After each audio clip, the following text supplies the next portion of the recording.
Read by Dale Grothman. McGill's Appointment by Ellis. Flighty McGill entered the warden's office and saluted him. "McGill," said Warden Fowles, "you seem very anxious to get a parole this week." "Yes, sir, I am," said McGill. "You said you had an appointment to keep outside," said the warden. "Yes, sir." "Will you tell me what sort of appointment it is?" "It's pretty personal, sir." You wanted to get out so you could get to the city tonight, didn't you?" "Yes, sir, I did." Well, I have an idea what you wanted to do when you got out," said the warden. There was a touch of melody in his voice. He reached for the telephone. "You're not getting parole today or for 20 years, McGill," he said. "You can make up your mind to that." "I had done so, sir," said McGill. "You see, sir, we inside hear at least a little of what happens outside." "Take that chair," ordered the warden roughly. The clock said 9, and the moonlight that fell for honest people lay on the floor of the office, like a lake. McGill looked at it and smiled faintly. Then a spasm crossed his face. His appointment was at 9. McGill gripped the arms of his chair tightly, seeming to pray for a moment, and then the warden saw him rest his forehead on his hands. The connection the warden wanted was made. "Here is District Attorney Downey," said the operator. The warden heard the voice of his friend at the other end of the 100-mile circuit.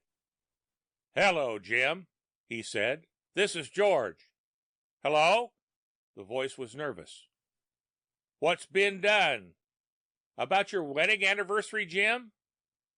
"Yes. Did he get the parole?" "Well, it came to the board all right. McGill's conduct reports have been perfect, but I fixed it up. We have our little system here.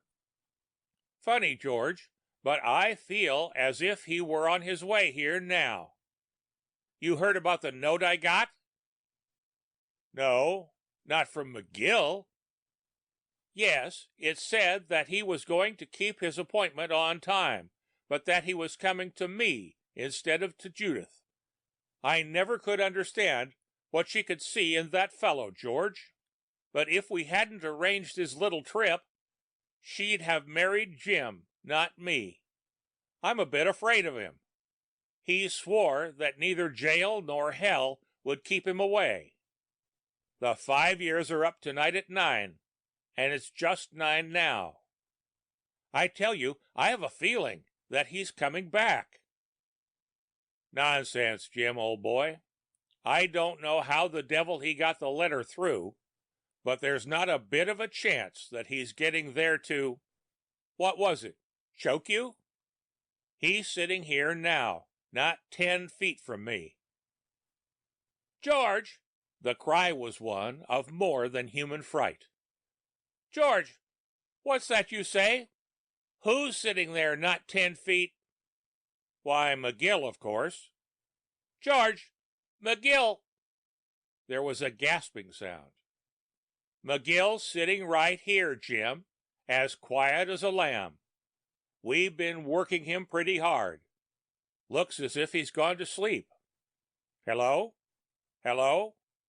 Hello there! Hello there, Jim! Hello, Jim! Operator! Hello! Hello! Hello!" There was a strange silence at the other end of the line, and then there was the sound of someone breathing hard. Something struck the telephone instrument. There was a shriek, and the wire was quiet. The warden was working the receiver hook wildly. Someone's voice came to his ear. There was a murmuring, and someone spoke into the telephone. "Hello?" cried the warden. "This is Warden Fowles. What's the matter with Jim, Mr. Downey?" "Don't know exactly, sir. We just found him lying here. He seems to have been choked to death, sir. We can't find anyone."